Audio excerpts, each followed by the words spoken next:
This crowd rises to its feet. Carl slammed it home. Garland left wing, free ball. Perfect! Garland went to the lane, lobbed to Mobley. Pow! And Allen blocked the shot at the rim. Pow! With the left hand and a foul. Welcome to the Chase Down Podcast, part of the Cavs media family. I'm your host, Justin Rowan. The Chase Down is presented by Fubo, the official streaming partner of the Cavs.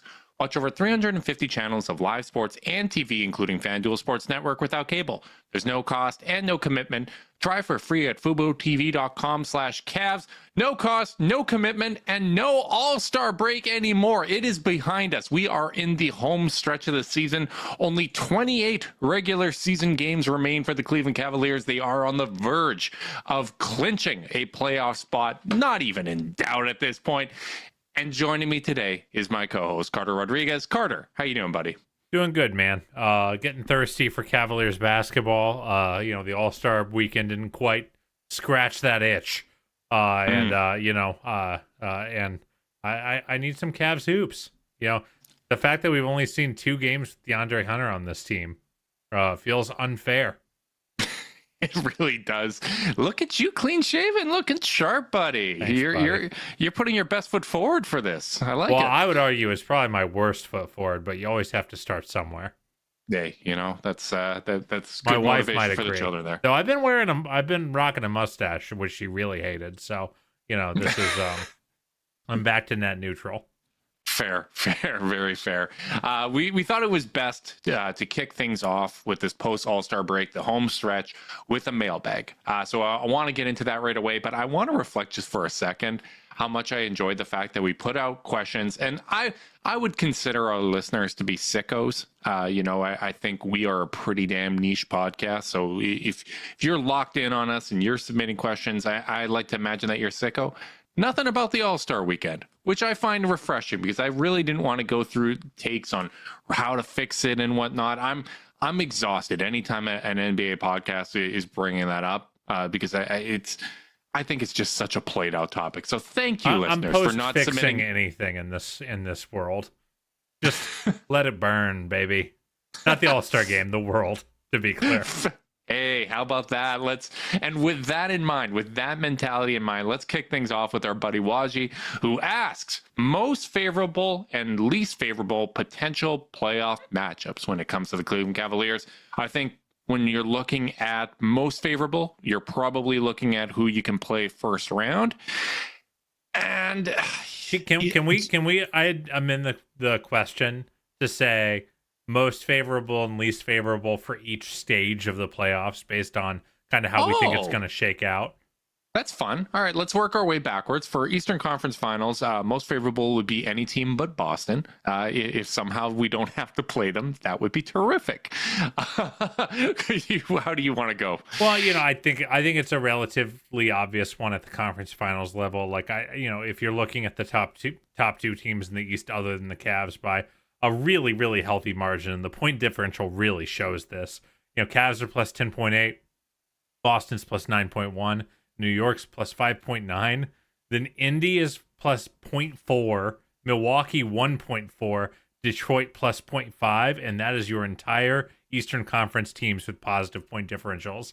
It gets ugly fast, I guess is what I'm saying. So, I mean, obviously, I think I'd much rather play the Knicks if it came to it in a conference finals, and Boston for all the reasons. Part of me does kind of want it, but I certainly don't think it's favorable. And I think both me and you have kind of laid into all the reasons why we're pretty confident against this iteration of the Knicks compared to, the past iteration that gave this team quite a bit of trouble. Yeah, and I think the most favorable matchup, if I'm looking at the entire playoffs, first round, I'd like to play Atlanta. One, they're missing Jalen Johnson. I think you could potentially answer like Detroit or Miami here, but Detroit plays such a physical style. I'm just, cautious about that one swing elbow that can change a playoff series. I think back to 2015 where Boston was not on the Cavs level in any way, shape, or form, but Kelly Olynyk did what he did. So I'm going to say Atlanta for first round opponent. Least kind of favorable potential playoff matchup if I'm looking at the second round.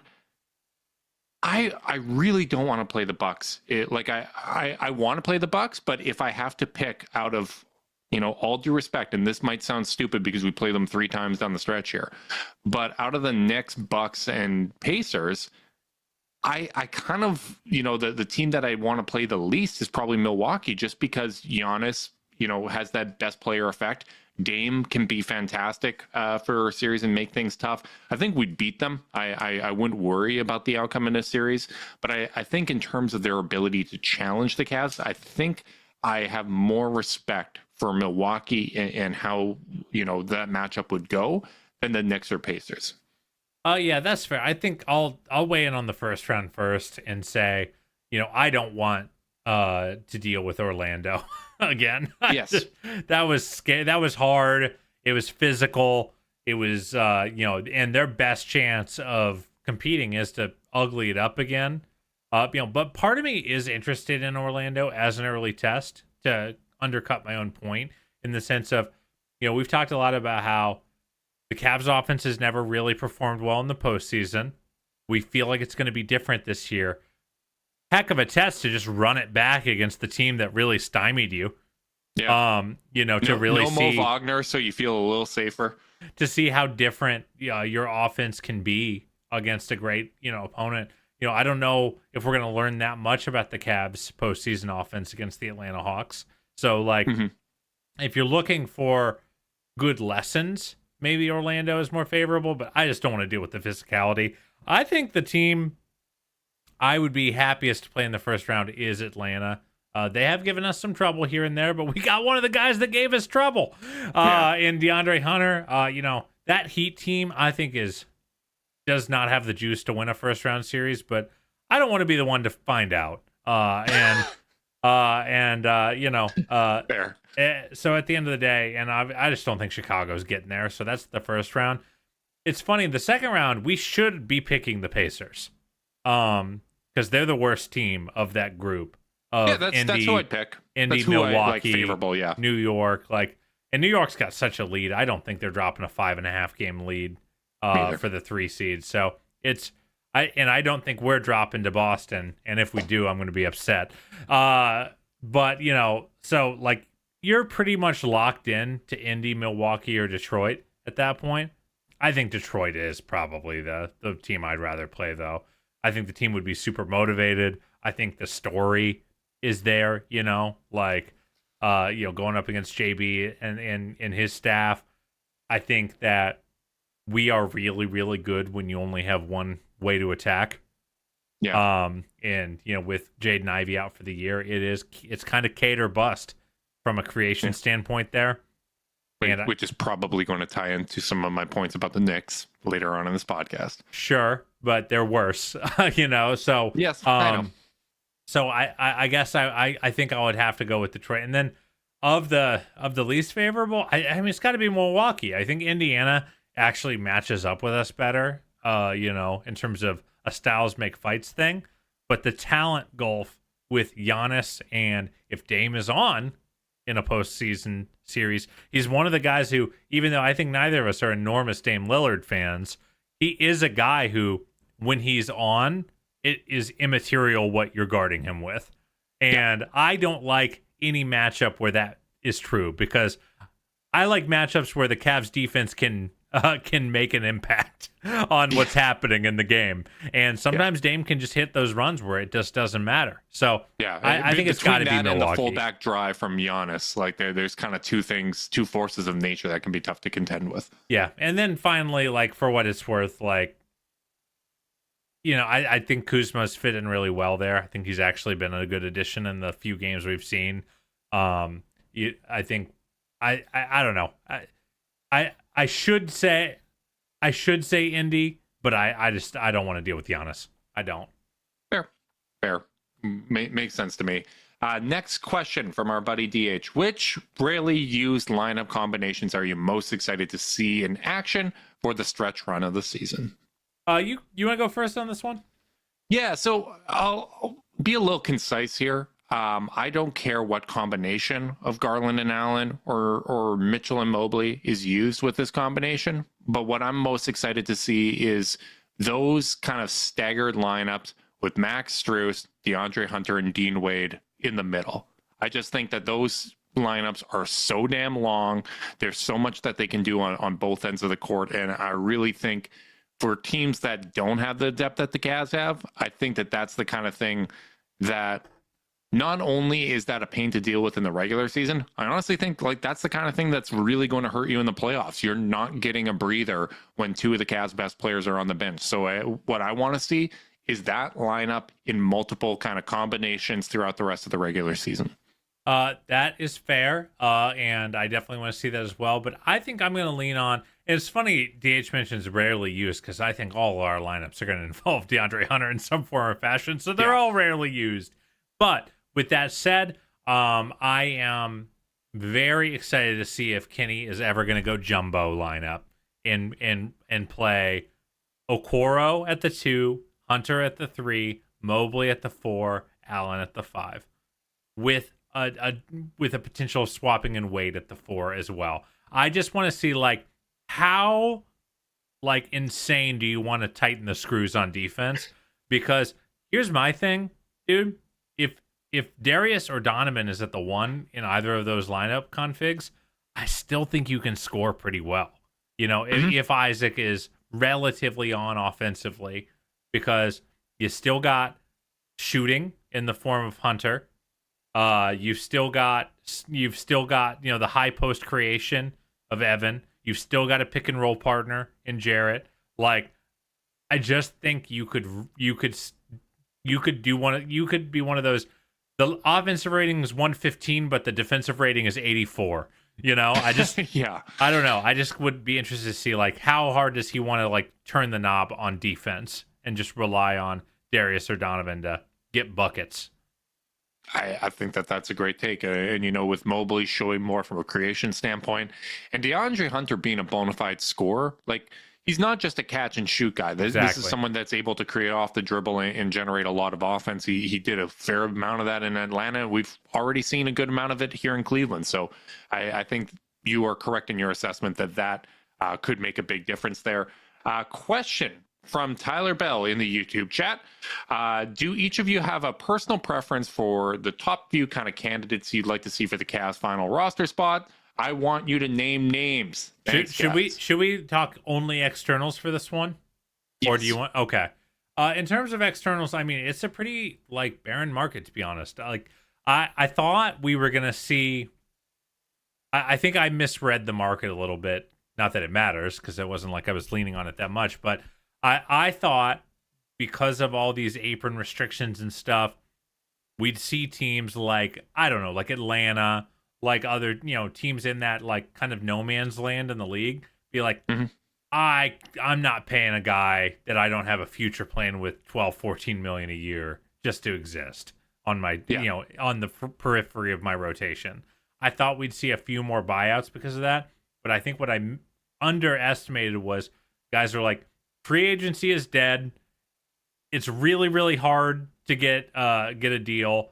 I need my bird rights. And when you accept a buyout, you immediately become, you can only sign into cap space or for exceptions. And that gets a lot harder. And, and it knocks out your ability to re-sign and just get traded later. It knocks out your ability to do a sign and trade in the moment. So I think guys are just kind of valuing that.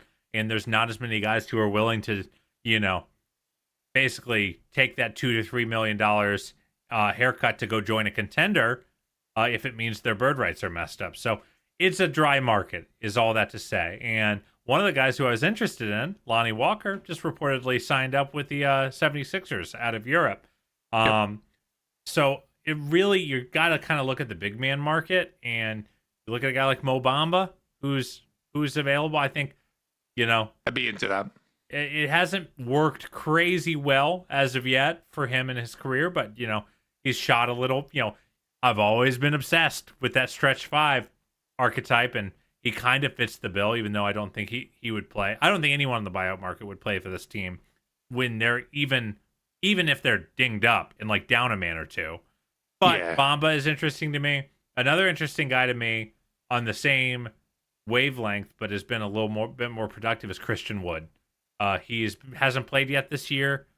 He got let go of by the Lakers as they signed Alex Len, and he's just a box score stuffer that, he'll kill you on defense every now and again, but he'll also get it all back every now and again. So I think for what the Cavs would need this position to do for them, getting a guy just to, hey, we need 5 minutes. Can you not absolutely murder us for these 5 minutes? I think a guy like Christian Wood or Mo Bamba could do that. Yeah, Mo Bamba's definitely near the top of my list. It'll be interesting to see who's bought out between now and the start of March when that deadline, comes into effect. Dennis Smith Jr. It was just recently reported that he intends to return to the NBA. I think when you look at kind of the injury history for Ty Jerome and just kind of giving you some insulation, now that Karis LeVert isn't on the roster, that might be something that's interesting. In addition to Bamba. Other big men, I saw a CBS sports article recently said that maybe Nurkic could be bought out. He would be kind of restricted with the number of teams that could sign him. The Cavs would be one of those teams. I think that's more of a possibility now that the Mark Williams trade has been rescinded, and all of a sudden what they thought from a playing time standpoint has kind of changed. Chris Boucher, I don't think Toronto's going to do it, but if he were to hit the buyout market, he'd be probably top of my list, kind of in that Bamba mold. But those are kind of some of the names that I would look at. And then beyond that, the internal options with the two-way guys, we'll certainly get into a little bit later. Yeah, I mean, I do think there's something to, getting someone with a little playmaking juice, just in case. I think Reggie Jackson got cut. Maybe he could be a guy that you've signed to fill out your bench and things like that you maybe wouldn't have done before the trade. But yeah, and then there's a couple other guys who are like a little interesting. Keita Bates-Diop was interesting, and he kind of didn't fulfill his NBA Twitter darling status when he signed in Phoenix. But maybe there's something there. A guy like Robert Covington has some positional versatility. He's currently out of the league. But yeah, these are not guys who you want to play. No, at the end of the day. And anytime you're bringing a bio candidate into the mix, you don't know what you're going to get, which is very, very dissimilar to the support that Zoom AI Companion gives to us, because we always know what to expect with them, because only you can do your best work. Zoom AI Companion can help you do the rest, like automatically taking notes, answering meeting questions, and helping you respond to your coworker. Available at no additional cost with eligible paid plans. Work happy with Zoom AI Companion. Mason asks, do you feel better about our zone usage now that we have a big forward? Or do you think that this will make more of a difference in man-to-man coverages? That's a good question. I do feel like when the team plays a smaller lineup, they just got to work harder than maybe you want them to, and you kind of get a little scrambled trying to close out to the corners and things like that. So I definitely think there's something there. I think the fact that you're picking up a player who can slide to different parts of the zone depending on kind of how you had to get back, I think is kind of nice. If he for whatever reason needs to shift up to the top of the zone, he can do that just as well as be on one of the two inside, outside, the outside spots near the rim. However, I do think a lot of this still is I think the superpower remains the switching. Because if this team wanted to switch as much as they were switching, really needing George Niang to be able to hang on a guard, it's just not particularly practical. And it also, I think, unlocks the fact that if you want to switch Evan or Jarrett, especially if they're the only center on the floor, it's just as easier to protect the back line with a guy like Hunter, where you can scramble, you can tag out a little bit better. You can do all the stuff that you need to do on the back end and still switch at the point of attack, even if Hunter's not involved in the play. What do you think? Yeah, and to answer the second part of Mason's question about how much better, the defense can get with DeAndre Hunter and his ability to defend the point of attack and allow less penetration. What I'm actually most interested in is what the acquisition of DeAndre Hunter and the return to the lineup of guys like Dean Wade and Isaac Okoro do for the frequency with which we use zone, right? Like now that you have more kind of stout defensive options, does it dial back 10%? Yeah, I mean, when does Kenny go to zone? He literally says at post game, he's like, we weren't getting any stops, so I went to zone. Exactly, right. And I think you've seen it more frequently in the past when you have those kind of Merrill and Ty Jerome or George Niang out there. I think that's when you've seen it. And I do think the acquisition of Hunter makes all of those coverages more effective. I think when you think about the zone, it can be a little similar to when they had Lowry Markkanen out there, right? When it was Lowry, Mobley, and Allen. Where you could even bring Mobley potentially up. Does he do something like that where, we saw the 3-2 that's a nice zone? idea, because I loved the 3-2 with Mobley at the front. I did too. Stopped. So I think now that they have the personnel to maybe play around with that and 28 games to kind of feel things out, I'm interested to see, does Kenny start to go deeper in his bag and experiment with some stuff like that? So I do think that DeAndre Hunter makes it less necessary to go to zone, but I do think that Kenny likes going to zone just to show teams different looks. And I think this is going to be, over the next month or so here, this is going to be part of the feeling out process. This is going to be, us continuing to understand his values as a coach and what he likes to use. And I just think we may see those decisions based more on, adjustments and feeling out and trying to throw different wrinkles at teams, rather than a necessity. Because I do think there were times where going to the zone was almost out of necessity because they were in one of those ruts where they weren't getting stops.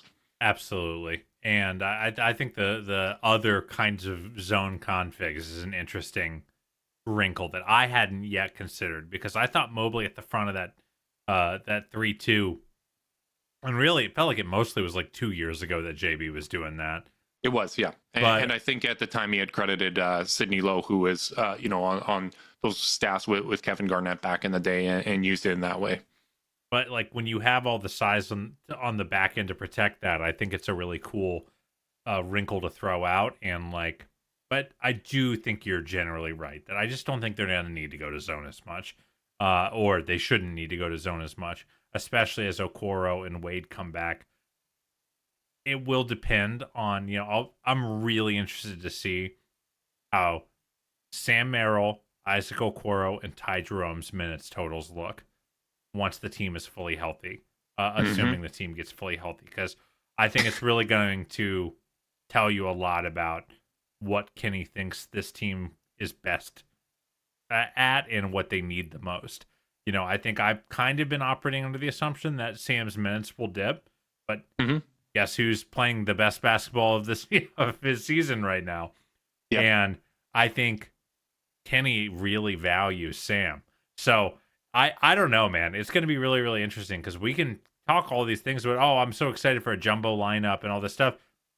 What if Okoro's the one getting 9-10 minutes on a given night sometimes? We just don't know until Kenny starts rolling these guys out. Yeah, totally agree. Really, really excited to see what we're going to see the rest of the year. And as excited as we are about what the role guys are going to do for the rest of the year, Nam asks us, friend of the pod, honorary co-host, what do you guys want to see for the rest of the year from the core players on this team? I want to make sure that we're getting to all these questions, so I'm going to try to be a little less long-winded, but I'll speed run through these. How about that? I think top of my list is Evan Mobley. I think he's the guy that I'd like to see the most from, particularly in some of these matchups where he's going up against taller players. I thought what he did against Rudy Gobert in that last game against the Wolves is exactly what I want to see him do against a Kristaps Porzingis. Or I saw reports that potentially Mitchell Robinson's going to be available to play the Cavs in this first matchup, or these later matchups. Yeah, exactly. I want to see that. I want to see how Evan Mobley does against length for the rest of the season. That's kind of one of my biggest priorities. And for the rest of the guys, this might be a little bit of a cop-out, but I just want to continue to see Darius, Donovan, and Jarrett display that consistency, right? Like, just keep doing what they've been doing, build upon that. I want to see it in those, the more showcase matchups, because they're going to have quite a few of these games that have been flexed onto national television. I want to see them do what they've done all season under the brightest lights, with the scrutiny, with more intensity from the opposition, because I do think a lot of these teams are going to be looking to get a signature win post All-Star break, and the Cavs are going to be that team that they have circled. Like Boston, the only teams that they really care to measure themselves up against are probably Cleveland and OKC, so they are going to have that game circled. I think New York is going to try to avenge the loss at Madison Square Garden earlier this season and get at least 2 wins out of the 3 games that we play against them the rest of the way. So how the Cavs respond to that and how they're able to, step up in those matchups is what I'm most interested to see. All right, I'm going to speed run mine as well. Evan Mobley, I don't want you to stop creating. I want on-ball reps. I want attacks. I want inverted pick and rolls. I want all of those things that I want to feel Evan every single game the rest of the year. That is really what and I don't want him to have any of these kind of quiet 7 field goal attempt nights. He's too good to do that. And I think he's starting to learn that. Jarrett, offensive rebound rate. He was kind of running near career lows for the first 2-3 months of the season. Last 2 months he's been up past his career highs as an offensive rebounder, or right around near it. And when he is getting extra possessions with an offense this good, it goes from helpful to unfair, really, really fast. And I want Jarrett Allen to kind of be the guy, be kind of what Andrew Bogut was for those 2016 Warriors, where it's like, gosh, he got another tip out. It was hard enough to stop them the first time around. Like, I want that to be what Jarrett was. Like, I feel like him in that OKC game was him at his best for this iteration of the Cavaliers. Darius, I want high floor games. None of these 3 for 14 type of outings, or where he's where the bottom falls out. He's done such a good job of doing that this year, of being a much more higher floor and higher ceiling player. But like to your point, in the brightest moments, I really want to see that kind of guaranteed consistency that true star players give you. Donovan, keep doing what you're doing. I think he's playing the best ball of his Cavs tenure right now, and no one's really noticing because he hasn't needed to be great because they're killing people. Yeah. But the last week and a half of Donovan has been unbelievable on both sides of the ball, and I really want to continue to see that level of connective passing, the easy explosion that he showcased. I think the defense has been really, really good. Just top to bottom, he's been playing like a star. And I would push back. Yeah, I wouldn't say he doesn't need to play great. I think the problem is we have too many guys playing great, and that means they're not playing a bunch. Our buddy Adam Eden posted the per 36 of Garland, Mitchell, Mobley, and Allen, and it's obscene. Like, it really is ridiculous how productive those guys have been. But when you have 4 guys playing at that high of a level, you're just not going to play a whole lot. While we're on the subject of speed running, our buddy Toby just shotgun fired a bunch of questions at us, and I want to work our way through these here. His first question: your guess to the number of wins to clinch the East. Carter, you're going to be thrilled. I've got some math for you. Oh, hit me. Boston's got 27 games left, and they are winning about 71% of their games so far this season. So if we assume that they are going to win at the same clip that they have all season, they're going to go 19-8 for the rest of the way, which I think is reasonable to expect. Yeah, that's 58 wins. The Cavs would need to go 15-13 to beat that, to get 59 wins and get the number 1 seed. So I'm pretty damn comfortable assuming that the Cavs are not going to be a 500 win team the rest of the year. And even if they were, just 1 game above, that would be enough to clinch if Boston was at their pace that they've had for the whole season. So I'm going to say 59 wins is what's needed. But I do think that the Cavs are going to have a 60-win season here. Well, here's what I think. I think it's not actually, we're not going to know because they're going to hold their lead and Boston's going to take their foot off the gas. With that said, let's say the Cavs have a stretch where they stumble and all of a sudden it's like a 1.5 game differential, and Boston has the tiebreaker or something like that. It's important to note Boston has the 28th hardest schedule the rest of the year. They got some real cupcakes coming up. And by the way, crazy. So the 29th hardest schedule is Washington. Their opponent win percentage is 44.7. Boston is 46.5. So kind of in the same neighborhood. Toronto has the easiest schedule left in the league. 39.8% for their last 28 games. That's bananas, dude.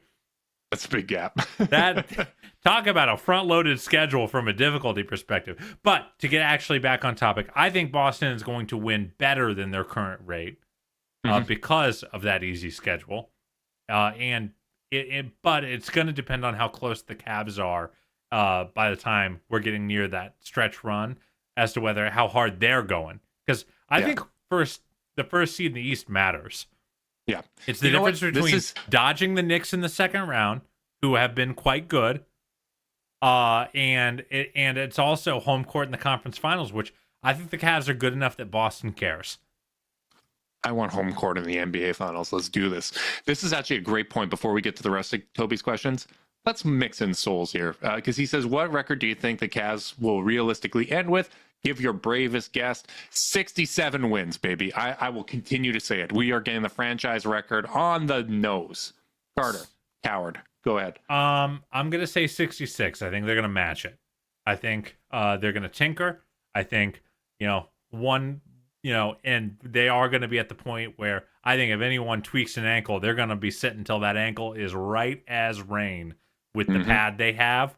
And I think this team and this front office and this coaching staff are all in the process of adopting the long view. And as a result, I think, if anything's not quite right, we're going to see guys sit. And it just gets real hard to hold your pace in that construct. But I still think they're going to be right there.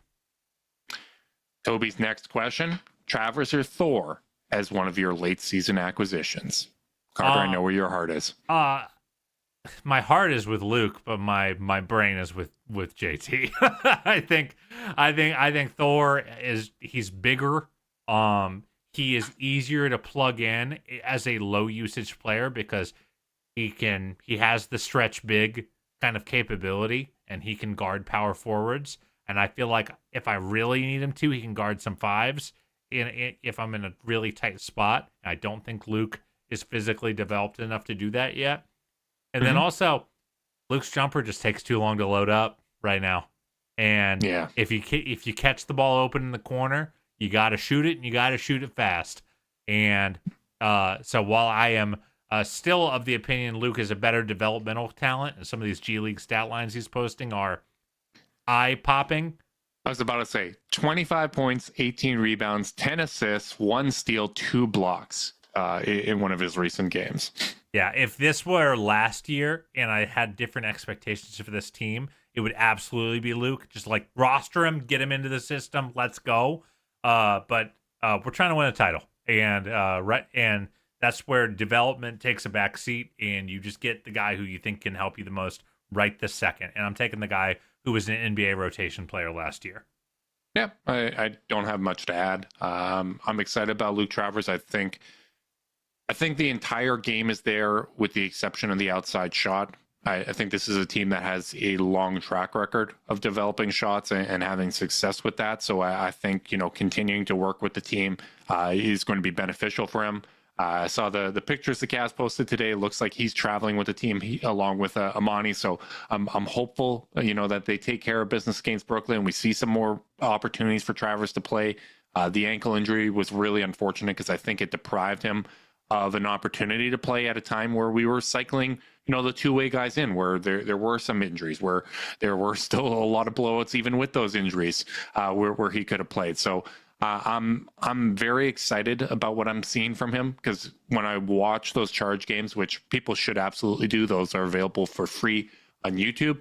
But when I watch those games, I'm like, man, he's probably too good to be playing at this level. It's just to get his game and to get to be able to access what he does so well at an NBA level, he's just got to develop the one skill that's not there yet. And I think that that's going to take some time. Last fair. question. Are you at least a little concerned about Evan's slightly dropped 3-point shooting percentage? Yeah, I am slightly concerned in the most literal sense. Like, I am 5% concerned. Because I feel like it's less about the outcome and more about the process. When you're looking at that stretch, starting with the Charlotte game where he hits like 5 or 6 in the first quarter, the ball was coming off his hands really well. The form looked really, really good. High release point, wasn't line driving it quite as much. And I feel like he's had a little baby regression where I'm back to, I went from, yeah, he's probably going to make it, to pleasantly surprised when he makes it. So I kind of went back to my status quo. And like, I'm not concerned in the sense of like, they're screwed if he can't make shots at a 42% level, but it would be nice to rely on it. So that's my level of concern. How about you? Yeah, I think that's pretty fair. I think it's clear that he didn't necessarily have his legs when he was coming back. He missed his first 8 3-point attempts in those first 4 games. Since then, he is 7 of 20 from 3, so 35%, which is kind of where I think the numbers would average out to begin with. I'm not super concerned because, when we discuss what we would like to see from Evan Mobley, the ability to initiate the self-created kind of leap that he's taken this season was higher on my list of priorities. And I think that 3-point jumper is going to come back around. But I do have, that slight bit of concern because I just thought when it was falling and it was coming out of his hands so naturally and whatnot, that's where it gets to completely unfair. And I think it's another level of unfair once you've added DeAndre Hunter to this mix as well. So I do think it was just a matter of him getting his legs back, recovering from that calf issue. I think we saw last year when Darius, Donovan, Karras, and really good shooters were coming back from lower body injuries. It took them some time. So when you have someone that takes only, 2-3 threes a game at, such a low volume, you're going to feel that variance even more than someone that's going to take 7, where, they kind of normalize and you feel that. I think the same thing could apply for Isaac Okoro in the postseason, where he takes 1 3 in a game. And, whether or not that goes in is really going to have an impact on the split. So I'd like to see it continue to kind of, at least stay at that 35%, but I'm keeping an eye on it. Yeah, that's fair. All right, Mike asks, should the starting small forward spot be matchup based in the playoffs? Just wondering if they should start Hunter in certain matchups despite playing so well with Strus. I don't think so. This ties back to what I've said for so long, which is I want the Cavs to be the ones establishing their identity and imposing their will on the game. I think you need to dictate the terms of engagement when you are a contender. So whether it's Strus or whether it's Hunter, I think you put that foot forward, whatever Kenny has decided, whatever he sees over these last 28 games. Going back to our last podcast, I'm still kind of inclined to start Hunter just because I want them to get the reps in. But I think you're choosing between 2 really good options there. So I don't have a strong take, but I do have a strong take on whatever they decide needs to be what they move forward with, because that starting lineup, even with Max Strus, has not really had, the issues on the defensive end at any point in their time together. And I'm a believer that either of these can work very well.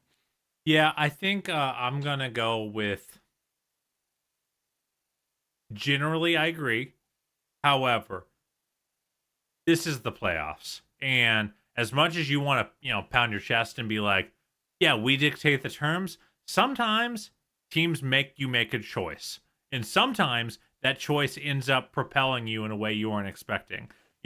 I'm sure a lot. I've made one too many Golden State Warriors references, so why not one more? Think about Kerr starting Draymond at the 5.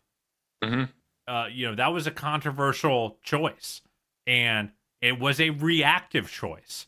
It wasn't, that got forced onto him to do that. And he made that ballsy call and it worked.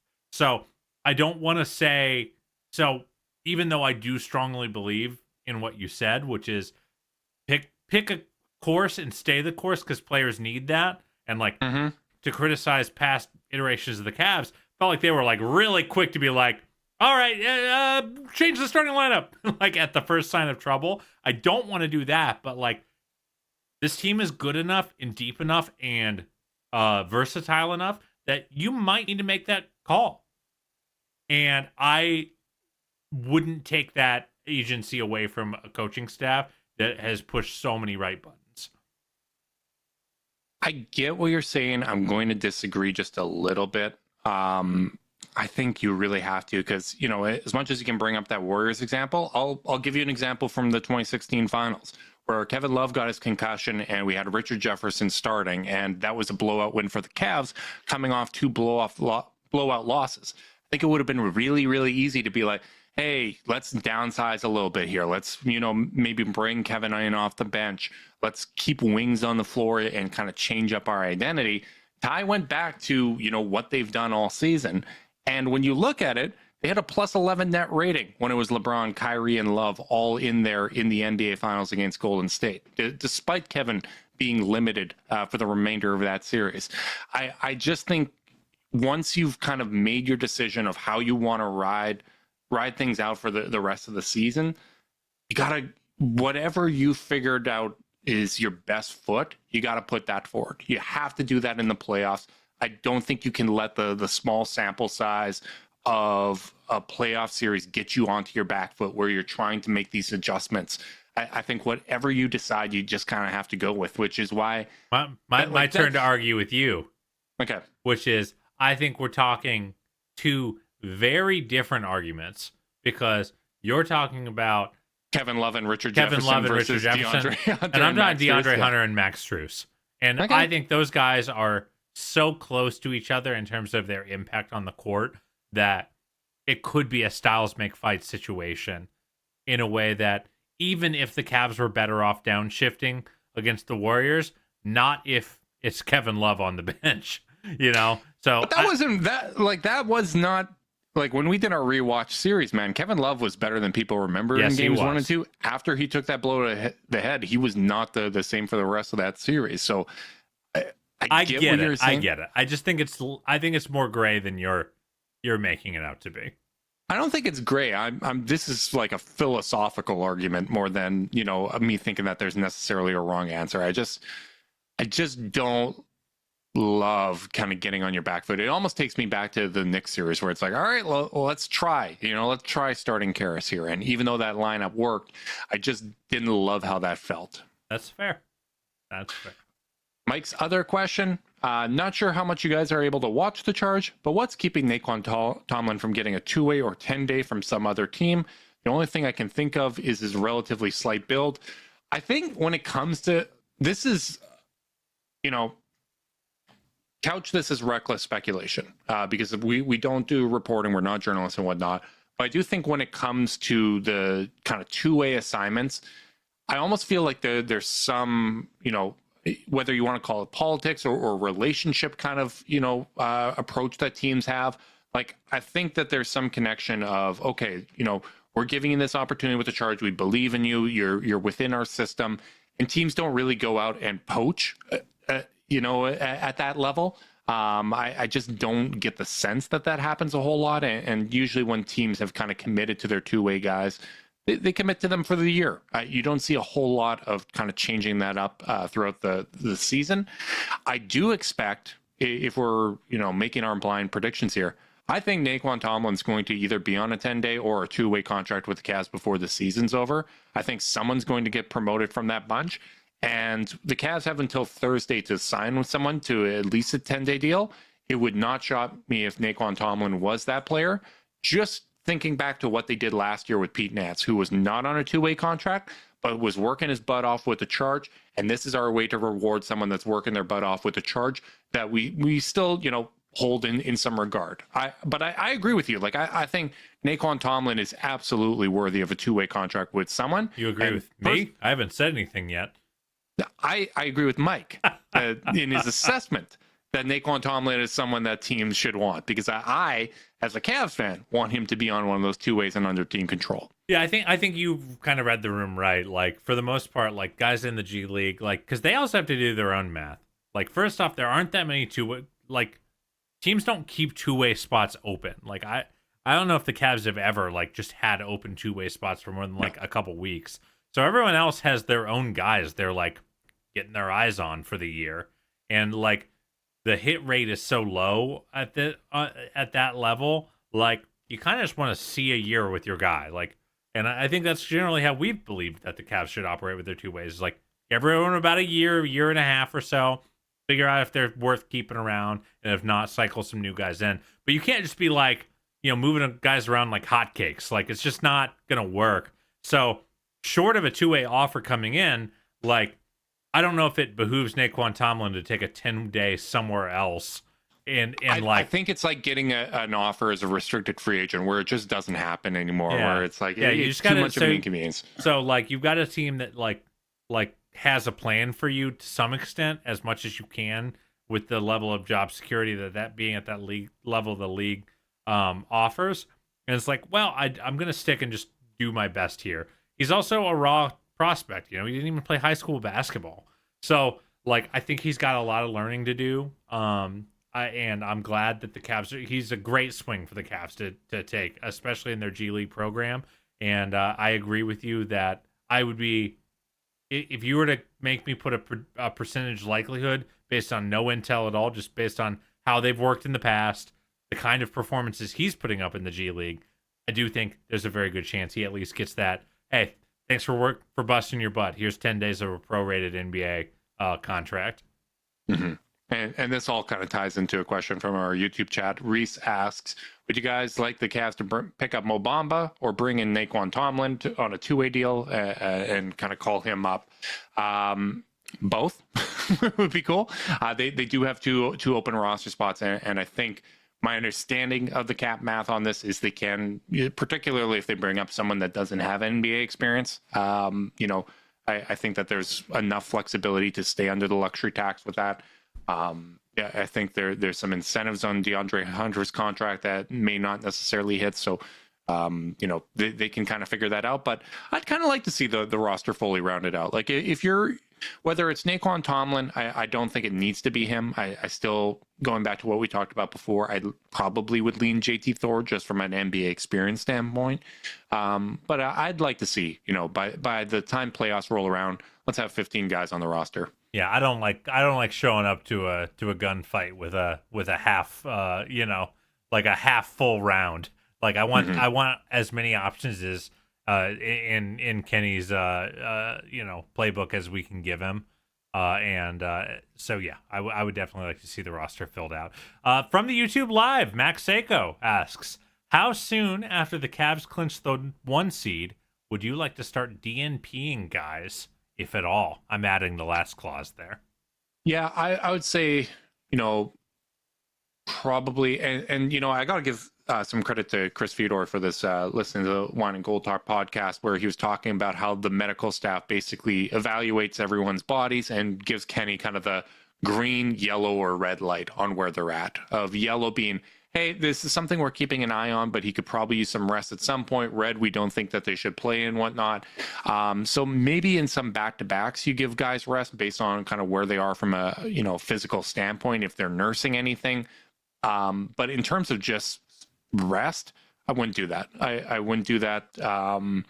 If it isn't one of those kind of 3 and 4 nights kind of situations or whatnot, I think maintaining conditioning and maintaining rhythm is so important. I think when you're trying to integrate a piece like DeAndre Hunter, you want to take advantage of all the opportunities that you have. When you're trying to reintegrate pieces like Isaac Okoro and Dean Wade, I think you need to take advantage of all those opportunities. So I would just take a very cautious approach from an injury management standpoint, but I wouldn't be resting guys just to rest them. I have a trump card to play, which is I'm not sure they're going to clinch the 1 seed for the entire NBA until game 82.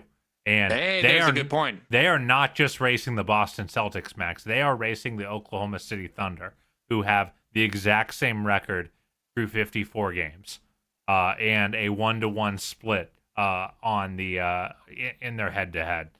So there's no insta tiebreaker here. You know, there's layers and all that fun stuff. But like, I really, really, really think this is a team that shouldn't be settling for anything. They should be trying to get the home court all the way through, because that's what real title contenders do, is they operate as though they're going to get to the finals. So I don't think they should be sitting guys unless they're hurt. Now, if they're hurt, make good choices, obviously. Mm-hmm. But rest, I don't think the Thunder are going to allow for that. That's a great point, and we got to dream big. That's going to be a theme. I can already tell for the rest of the regular season. Dan asks, aside from clinching home court and avoiding injuries, what do we need to see in these last 28 games to believe that we have a better than 50% chance of getting past the Eastern Conference Finals? Be a bit of a party pooper here, even though I'm the optimist. Not sure we can. I don't think that there's anything that we can do to say better than 50%. I think Boston's going to get the nod from an experience standpoint as the defending champs. There's nothing that I don't think that there's anything I can see that would say that, you know, they're the clear favorite. Getting to that 50-50, you know, puncher's chance kind of range. That's the goal. That's I want to see them maintain the status that they're at, which I currently believe they do have, you know, a chance to win that series. But unless, you know, he didn't say that they avoid injuries. So I was about to say, that's my party pooper answer, which is the only thing that could make that, I think, could flip general consensus and probably even my own consensus, is if one of their important guys gets hurt. And then I think, you know, if someone like Porzingis gets nicked up and you're like, like, I do think that meaningfully flips the odds for the series. Yeah. I mean, if Jason Tatum's out, that would change a lot. Sure would. But I honestly want to see Boston fully healthy. I want the Cavs to be fully healthy. I'm not rooting for that, but that would change, to answer the question literally. Yeah, I think that this team is good enough that it doesn't need to have those lucky breaks. I think they're certainly in a position to capitalize on them if they come along, but I want to see what this team can do against, you know, the best teams in the league, healthy, unhealthy. I don't need no asterisks. This doesn't need to be the 2015 Warriors. Colin asks, what game or games are you each looking forward to the most in the last 2 months, and what specifically are you looking for in them? This kind of ties into what I was saying before about Evan Mobley. Honestly, what I'm looking for more than anything the rest of the season is how Evan Mobley does in these matchups, because we've said it for years. I think he is the most important piece when it comes to the Cavs elevating themselves and, you know, potentially winning a championship here over the next couple of years. How he does against Kristaps Porzingis, that's, you know, number one on my list of games that I want to see. I want to see him against Mitchell Robinson. I want to see him against Karl Anthony Towns. I want to see, you know, against the bigger players where he's not able to as easily just kind of throw up a shot over guys. I want to see those counters that he's been working on. I just want to see Evan Mobley in tough matchups against larger players. That's pretty much it. I have two different answers for two very different reasons. I'm excited about both Knicks games remaining. They have not played the New York Knicks since October 28th. It's wild. We have had so much season since then, and it's really the only contender that we haven't really gotten to see them play. And at least, you know, the Knicks were so clearly still finding themselves at that point of the year. Like, I want to see what a more fully actualized version of the Knicks looks like from a matchup perspective. I want to see if they're going to be able to limit Towns' volume again, or if he's going to have some answers. I'm really excited to see how they test themselves in that matchup. And then on the other side of the coin, I want to see, I got my eye on both those Spurs games. I want to see how we deal with Wemby. Because not this year, but in the years to come, I think that's going to matter. And that is, you know, when you talk about going up against a taller player that you can't necessarily just finish over, Wemby would be at the top of the list. I don't think they played against each other last year, did they? I thought Mobley was out for those games. I can't remember, because I went and saw Wemby in Cleveland, but I can't remember if Mobley played. I remember you flexing. I know what you were doing that game. I think Wemby is a very worthy inclusion in that one. Bald Man Gets Paid asks, putting the fan experience of watching the Cavs in the playoffs aside, if you were given the choice of the Cavs losing in the finals in 6, so guaranteeing that they make the NBA finals, or letting it ride, would you take it? Or, as an alternative, you can pick that they lose in 7 in the NBA finals as well. So guarantee that they make the NBA finals. This is a good hypothetical, and I'm going to let it ride, baby. Who can choose losing on purpose? Not I. Totally agree, especially if I know beforehand that I'm making this deal with the devil that the Cavs are going to make the NBA finals. If I know they're going to make the NBA finals and that they're going to lose in it, that's going to take some of the fun out of it for me. And I love the unlimited potential. Like that is, that's the mystery boat of the season, or the mystery box, not the boat. Also, let's be honest, Carter. I think you and I are both on the same page that this season has been the most fun we've had for a Cavs regular season in our time being a fan. If there's ever been a time to let it ride, it's right now. Even the possibility, even if we're talking like a 20% chance that they walk away with an NBA championship, do you know how good that would feel? Brother, I'm really struggling to imagine it, and it would feel amazing. So great hypothetical, Bald Man, but I think we're both aligned on this one. Let it ride. Last year, I probably might have taken the finals because it's like, oh, you are right there. We're a young team. Nah, the Cavs are a legitimate contender this year, and that's a lot of fun. Hell yeah, brother. Guy Ritz asks, do you feel better about the Cavs playing this current iteration of the Knicks compared to the version we played in the playoffs 2 years ago?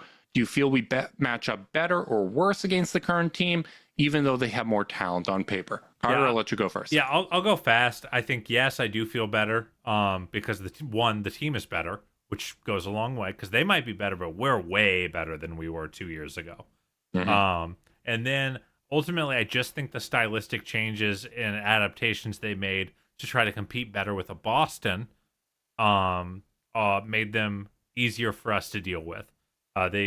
They are generally a much more horizontal team instead of a vertical team in terms of the pressure they kind of put on you.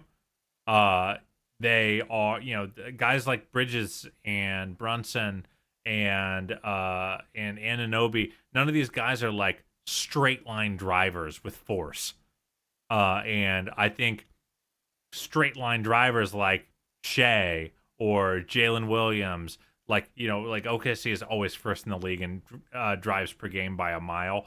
And like those guys who can turn the corner and will consistently turn the corner and pressure you at the rim are the guys who get the Cavs into rotation. I think our chances of stifling the New York offense are very, very good. And on the other side of the floor, I see 2 weak spots to pick at, and I'm going to settle for that 10 times out of 10 deep into a playoff run. Yeah, I honestly, I liked how we matched up against them last year. I think if we would have played them in a playoff series, we would have beat them. If both teams were fully healthy, obviously we know that wasn't necessarily the case, as Garland wasn't himself. But I think even with Garland not being himself, if Donovan was healthy, if Jared wasn't dealing with a broken rib, I think they would have had enough to beat the Knicks in a series, particularly with everything they dealt with. But yeah, I think we match up better against them, and I think a lot of what made them uniquely difficult against the Cavs is no longer there. I don't think that they're a good offensive rebound team, but they're not, this exceptional one that's leading the league. It's the gap between what they do on the offensive glass and the Cavs do. I think it's cut in half compared to what it was 2 years ago. I think Jalen Brunson's the only guy you really have to worry about creating. I feel like the Cavs are better equipped to defend Jalen Brunson now, both through, the improvements Darius and Donovan have made on the defensive end, the personnel they have. All of that is kind of leading in their favor. But, even if you look back on that series, Jalen Brunson scored 3 points per game less than Darius in that series, and he did it on much worse efficiency. It's not like Brunson was like lighting them up. He just kind of hit the daggers at the end of those games. So I feel like they are better equipped to defend the Knicks. I don't think that the Knicks are going to challenge them in the same way. And I don't, even when you look at, okay, now Mitchell Robinson, who for the record averaged 9 and 9 in that playoff series, he didn't even average a double-double. That was a big part of it. But I think one of the biggest issues was when he was off the court, you also had to deal with Isaiah Hartenstein. And he was phenomenal on the offensive glass, and he was physical. And the Cavs were countering that by playing Ricky Rubio, who was coming back from, a very, very serious injury and couldn't move very well. Danny Green was out there. The players that were playing out there were dramatically worse. And I think that was the worst version of our core as well. And Evan Mobley really struggled in that series in a way that he did not struggle in last year's playoffs. So I do think that we match up better. I think we are better. And, when you talk about the contenders in the Eastern Conference, again, this might be something that comes back and bites me after we played them 3 times. I don't think that the Knicks are a serious contender on the same level. The numbers would tell you that. The numbers would tell you they're a second-tier contender, and that's what I think they are. Now, second-tier contenders can beat first-tier contenders. It happens. I think that is what I'll say about the Knicks is I think that they are good enough to beat either the Cavs or the Celtics if things break just right. Mm-hmm. Now, I don't think that's going to happen, but I think it's very possible. Yeah. No, I and I'm totally not sure agree. I would give that. Maybe Milwaukee. I don't think anyone else in the East I would give that kind of extend that kind of grace to. Mm-hmm. Yeah.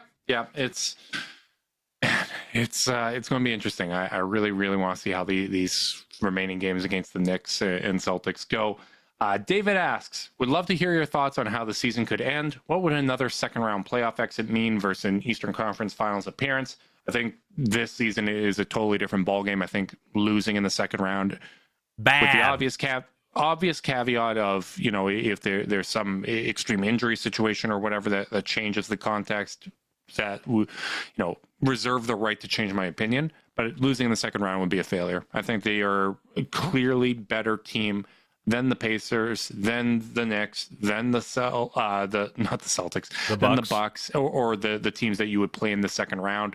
I think the players themselves would tell you that. I think they're holding themselves to a high standard, and they need to make the Eastern Conference Finals. Yeah, this team's on pace for 67 wins. 67-win team shouldn't go out in the second round. Like that puts you in a tier different than other 1 seeds, because there's been years where the 1 seed got knocked out in the second round, and you go, that's disappointing, but hey, they played a heck of a 4 seed. Mm-hmm. Like I just don't think that maths here. The Cavs are up 13.5 games on the Indiana Pacers in the 4 seed. Yep. Like they need to win 2 rounds. Again, barring any disastrous injuries.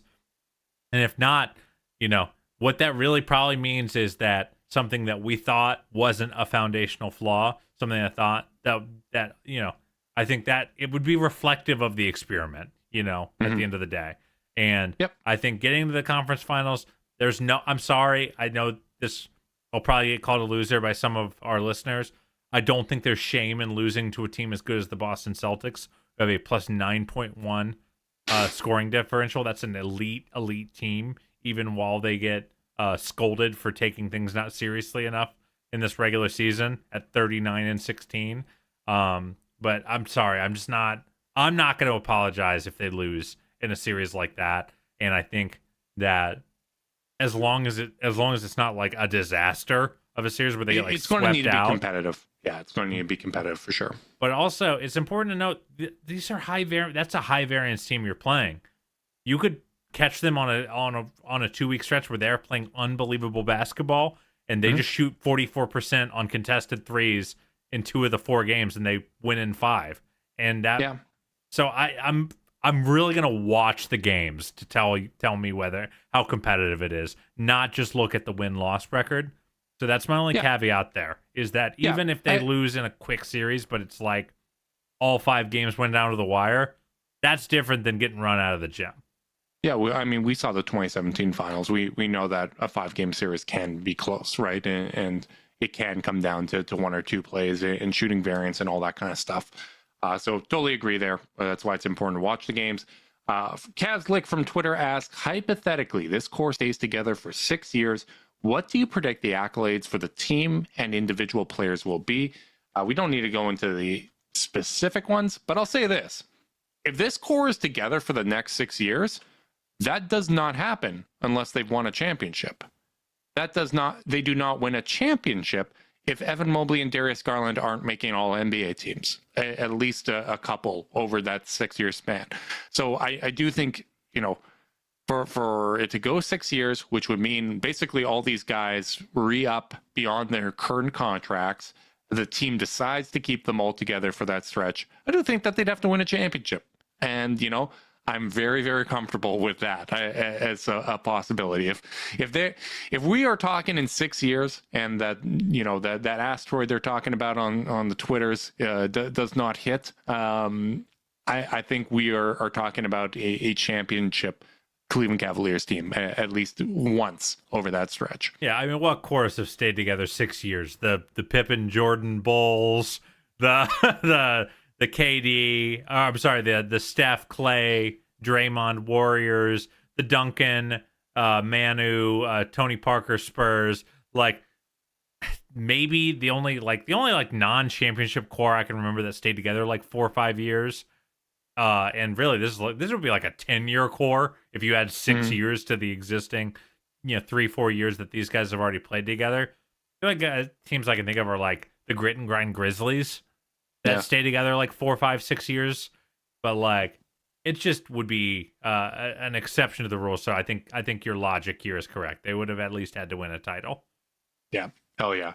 Another question from Twitter. JR Dropping Dimes asks, do you think Okoro and or Wade will have a significant impact on this season again? If they don't, we're in trouble because we need them. When you make a consolidation trade like the Cavs did and sending 2 rotation players out for 1 is you're betting on the rest of your rotation players being able to fill the gap and step up. So yeah, they need to, and I expect them to, both of them. I expect him more from Wade just because we've heard the reports that he's coming back after the break and whatnot. I don't know what the situation is with Isaac Okoro. I hope that, that shoulder gets right and he can be healthy, because I do think if that shoulder is right, the answer is yes. I think that he's going to be able to make an impact again. This is the longest stretch that he's missed. I looked at it before. He's never really missed more than like 4 or 5 games at a time in a row in a season. So, for him to be dealing with this, obviously it's something that's significant, and hopefully he can come back and bounce back from it. Another question from our buddy JR Dropping Dimes. Do you think any of the G League guys will consistently be in the rotation at any time in the future? I think if any of them can make the rotation at some point in the next couple of years, that's a success story from a 2-way or 10-day perspective. I don't know if consistently it's going to be in the cards, because this is a team that already has so much depth. They have a lot of depth that is locked up. I do think that if any of them get to the point of basically being, maybe Sam Merrill of the last couple years, because this year he's consistently in the rotation. I think if any of them can achieve that at the next 3 years, that would be a huge win. Yeah, I think so. I mean, I guess Travers would be my pick if the jumper comes along, and I just think he's got the highest level feel of any of that group, and he feels like the kind of guy who could. Oh, they've had to cut some role players because of money concerns, and man, they're counting on this Luke Travers guy, a G League convert, and that's kind of the road I see. But I think more likely than not, no, I don't think any of them will be in. All right. And final question from JC on Twitter. How would you power rank the most important people in a Cavs and Celtics Eastern Conference Finals? Can you give me your 1 to 10 ranking? Let's go with the starters on both teams, Carter. Let's power rank these for who would be the most important. And for the purposes of this argument, actually, I'll let you have the flexibility. When you're talking about the top 5 from the Cavs, you can either pick Max Strus or DeAndre Hunter. Fair. I'm going to start with my top 5 that I'm coming off the top of my head because I forgot to load up the rundown before we started. Totally fine. I think Tatum is the most important player in the series because the Cavs are going to let him get the looks he wants. At least that's what we've seen so far. And if Tatum is playing at his 100th percentile outcome, I don't know if the Cavs can win this series. He's the one who can change the series the most.